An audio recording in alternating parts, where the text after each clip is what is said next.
Esta es una producción de Grupo Fórmula. Hay análisis muy contradictorios en torno a la economía mexicana. Hace unos días, el Fondo Monetario Internacional presentó su reporte trimestral que se intitula Perspectivas de la Economía Mundial. Este es correspondiente al mes de julio. Y para los economistas del fondo, la economía de México crecerá este año 2.4%, que es lo doble del 1.2% que habían estimado en su reporte de abril pasado. Para 2003 pronostican que el PIB aumentará 1.2%, que es poco más de la mitad que el 2,5% que pronosticaron en abril para 2023. Para el Fondo Monetario, la economía mexicana, junto con las de Brasil, Chile y Colombia, crecerán más de lo que habían estimado en abril, debido a que su recuperación, así lo dicen, ha sido más robusta que lo que habían anticipado. Y el menor crecimiento en 2023 será porque nuestro país y muchos otros van a sentir los efectos combinados de la muy probable recesión en Estados Unidos, la desaceleración de la economía china y los efectos continuos de la guerra ruso-ucraniana que están teniendo sobre los precios de los alimentos y los energéticos, entre otras cosas. Ahora bien, también hace unos días Moody's Analytics, una subsidiaria de la calificadora Moody's Corporation, difundió un análisis de la economía mexicana que difiere mucho a la del Fondo Monetario Internacional. Para Moody's, y voy a citar lo que dice el reporte, la contracción económica de México se extiende desde el segundo trimestre hasta el cuarto de 2023, cuando la economía tocará fondo. Para Moody's, el Producto Interno Bruto de México, después de crecer 1.8% este año, va a caer 1.7% en 2003. Dicen que, por un lado, la producción interna sufre continuas interrupciones por falta de insumos tanto nacionales como extranjeras. Por el otro lado, la persistente alza de precios internos amenaza con desatar una espiral inflacionaria alimentada por el deterioro en la formación de los precios. Y al igual que otros analistas de dentro y de fuera de México, los de Moody's opinan que las alzas en las tasas de interés decretadas por el Banco de México para frenar a la inflación van a debilitar a la economía y van a contribuir a llevarla a una recesión en el segundo trimestre del año entrante, la cual se va a extender durante 6 meses aproximadamente. Moody's anticipa que el desempleo, que ya va en aumento, se acelerará a finales de este año y llegará a su punto más alto en 2023. Obviamente, esta situación va a golpear doblemente a las familias mexicanas. Por un lado, el aumento de precio le resta poder adquisitivo a sus ingresos, pero por el otro lado, el mayor desempleo deja a muchos sin fuente de ingresos. Para Moody's, todo va a empezar a mejorar en los primeros 3 meses de 2024 y ya para 2025 la inflación va a estar en el 3%, el desempleo va a estar para abajo, pero nos esperan, según Moody's, 2,5 años bastante complicados. Aquí la pregunta es, ¿a quién creerle?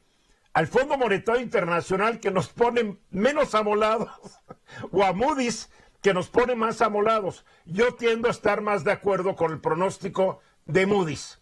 A ver, Luis Miguel.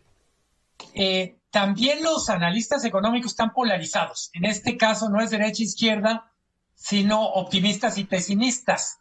Claro.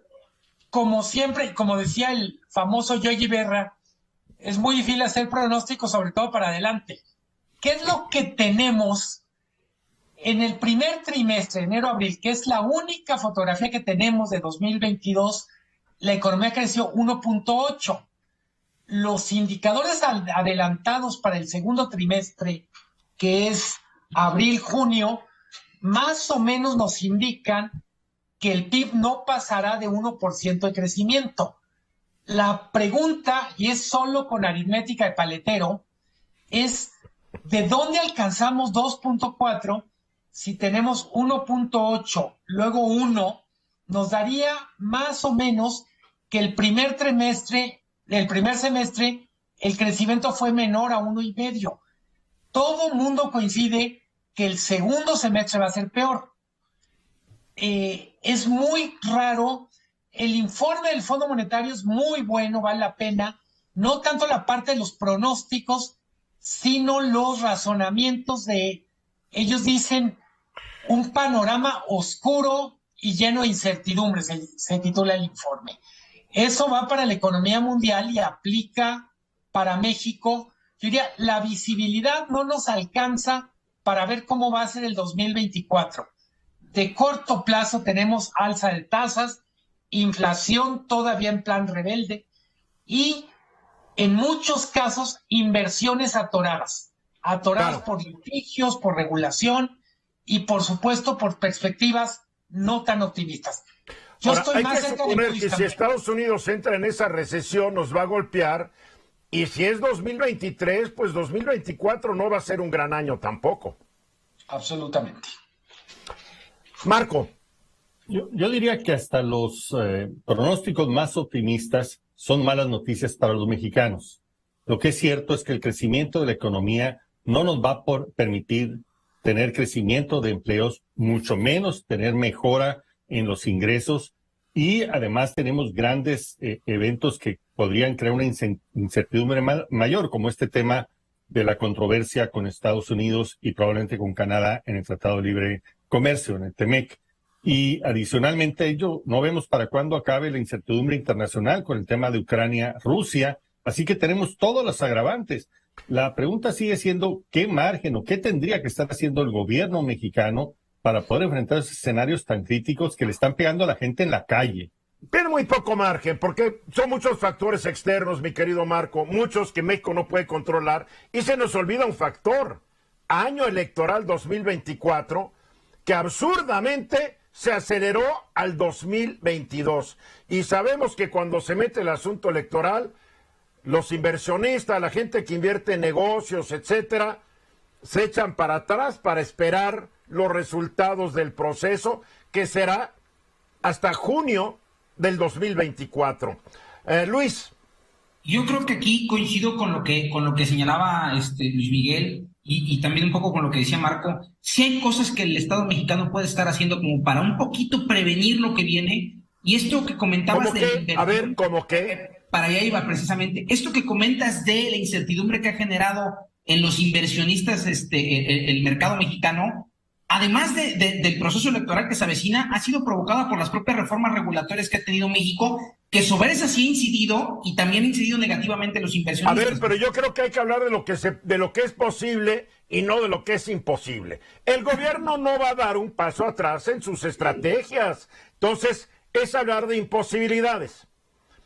Mi vida es, a ver, ¿qué es lo posible? ¿Qué es lo real? Porque estar aspirando a un cambio de ideología a estas alturas lo veo muy difícil. ¿O tú no, Luis Miguel? Nos quedan 20 segundos. Creo que lo que sí se puede hacer, que es positivo, mantener la disciplina en el gasto público, el equilibrio entre lo que gasta y lo que ingresa, mantener la independencia del Banco de México. Son cosas que ya están. Por favor, no las toquen. Y no seguir endeudando al gobierno, porque puede ser peligroso. Esta fue una producción de Grupo Fórmula. Encuentra más contenido como este en radioformula.mx.